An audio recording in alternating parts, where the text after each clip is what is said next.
Assalamualaikum warahmatullahi wabarakatuh. Saya Afifa Inayatul Mutamima dengan NIM 551422036 akan mempresentasikan kemajuan pekerjaan tugas besar secara individual mata kuliah perancangan kota.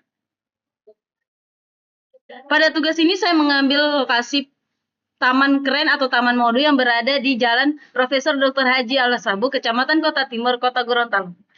Menurut Sirvani, ada 8 elemen rancang kota yang akan diidentifikasi.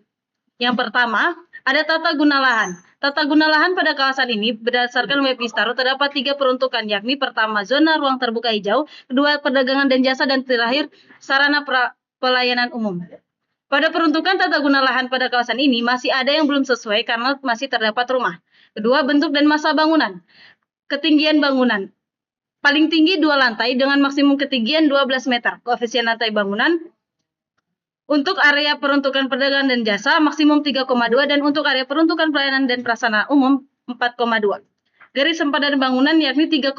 Namun pada keadaan di lapangan bangunan kawasan tersebut tidak menerapkan garis sempadan tersebut. Material yang digunakan pada bangunan kawasan ini yakni batako dan batu bata. Untuk pedestrian materialnya menggunakan paving block. Warna pada bangunan kawasan ini netral. Terdapat pula material softscape pada taman berupa tanaman, pohon, dan rumput. Selanjutnya, sirkulasi dan parkir.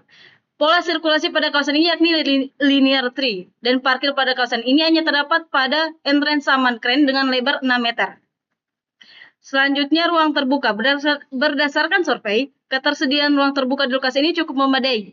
Adapun elemen hardscape dan softscape, yakni elemen hardscape mencakup jalan setapak, bangku taman, gazebo, lampu taman, tempat sampah, playground, monumen polo-palo.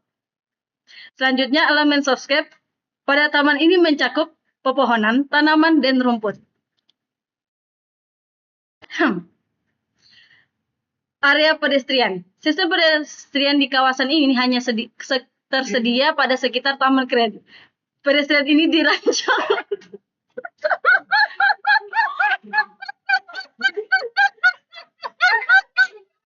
area pedestrian. Sistem pedestrian di kawasan ini hanya tersedia pada sekitar Taman Keren. Pedestrian ini dirancang untuk meningkatkan aksesibilitas pejalan. Pedestrian sekitar taman ini memiliki lebar 3 meter, namun lebar tersebut dipakai sepenuhnya oleh pedagang untuk berdagang. Selanjutnya, penanda. Penanda di kawasan ini berupa iklan, rambu-rambu jalan, dan penunjuk arah. Selanjutnya, pendukung aktivitas. Terdiri dari pasar tradisional, pertokoan, ada bengkel, ada warung, pedagang kaki lima, dan taman. Preservasi dan konservasi. Elemen terakhir ini tidak terdapat pada lokasi dikarenakan peruntukan lahan pada kawasan ini bukanlah untuk kawasan cagar budaya. Selanjutnya masuk identifikasi persoalan-persoalan dalam ruang publik terkait elemen rancang kota. Pertama, tata guna lahan. Terdapat rumah pada kawasan tersebut yang tidak sesuai dengan tata guna lahan pada kawasan. Kedua, area parkir. Area parkir hanya terdapat pada entrance taman. Ketiga, area pedestrian. Area jualan yang memenuhi area pedestrian, kurangnya penerangan yang memadai, dan tidak ada jalur yang untuk penyandang disabilitas. Keempat, penanda. Tidak adanya penanda dilarang parkir pada tepi jalan. Kelima, aktivitas pendukung. Tidak adanya tempat duduk pada area pedestrian, dan tidak adanya halte yang memungkinkan akses angkutan umum. Usulan penataan pada tata guna lahan. Rumah yang berada pada kawasan tersebut dialihfungsikan.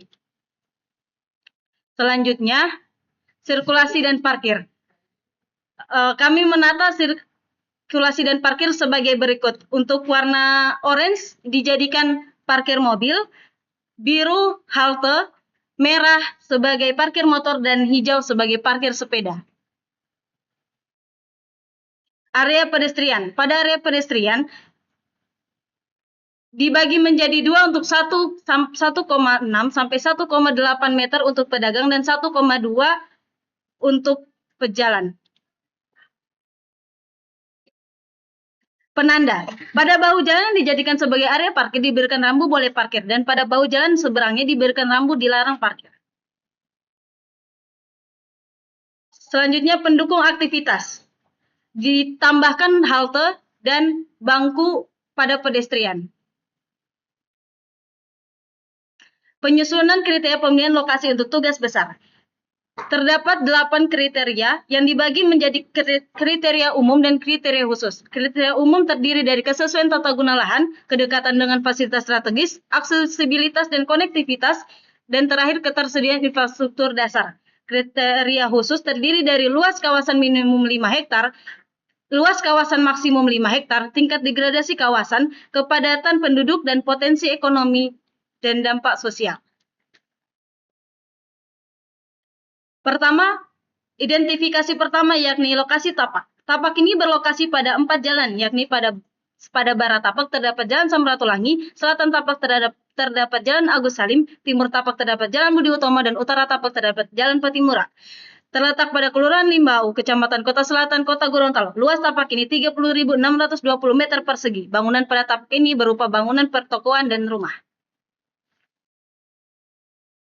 Transportasi dan aksesibilitas. Transportasi dan aksesibilitas pada tapak ini jauh dari halte dan transportasi umum yang berada pada tapak adalah bentor.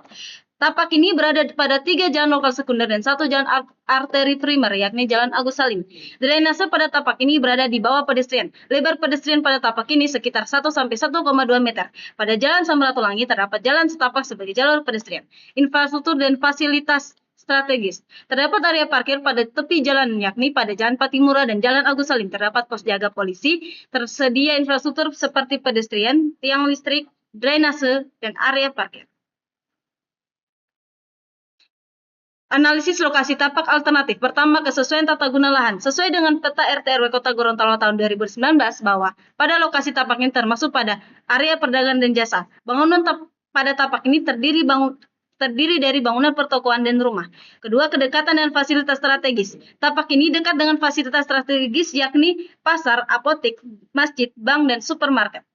3. Aksesibilitas dan konektivitas. Kondisi jalan pada tapak ini baik, namun akses pada halte jauh dan angkutan umum yang melewati jalan ini hanyalah bentor. Jalan Samratulangi memiliki lebar 7,5 meter. Jalan Agus Salim memiliki lebar 10 meter, Jalan Budi Utomo memiliki lebar 6 meter, dan Jalan Patimura memiliki lebar 8 meter. Ketersediaan infrastruktur dasar. Terdapat area parkir pada tepi jalan, yakni pada Jalan Patimura, dan pada Jalan Agus Salim terdapat pos jaga polisi. Tersedia infrastruktur dasar seperti pedestrian, tiang listrik, drainase, area parkir, dan lampu jalan. Luas kawasan maksimum 5 hektar. Luas kawasan pada tapak ini 30.620 meter persegi atau 3 hektar. Tapak ini telah memenuhi luasan minimum yakni 3 hektar dan maksimum 5 hektar.